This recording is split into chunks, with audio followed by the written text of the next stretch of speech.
POV, you become the first person in your family who doesn't have to panic when an unexpected bill arrives. Not because you're suddenly rich, not because you own a mansion, but because, for the first time, one bad month doesn't destroy everything. Your car needs a repair. You check the price, and instead of feeling your stomach drop, you think, okay, I can handle this. That moment might look completely ordinary from the outside, but for your family, it could mean everything. Because maybe you grew up watching adults worry about bills.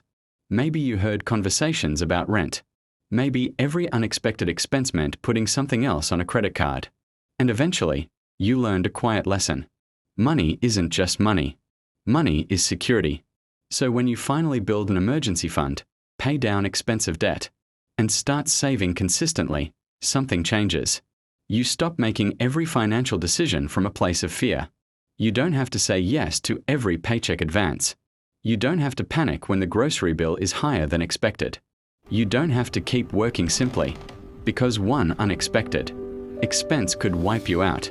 And here's the part people don't talk about. You might be the first person in your family to experience this, but you probably won't be the last. Because once one person learns how to manage money differently, the knowledge can spread. You can teach your younger siblings what you wish someone had taught you.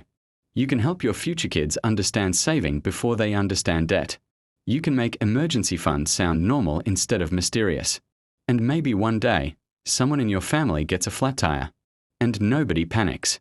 Not because your family became wealthy overnight, but because you built a financial cushion that didn't exist before. That's what breaking a money cycle can look like. It's not always a luxury car. It's not always $1 million bank account. Sometimes it's simply being able to say, we are going to be okay. And realizing, you're the person who made that possible.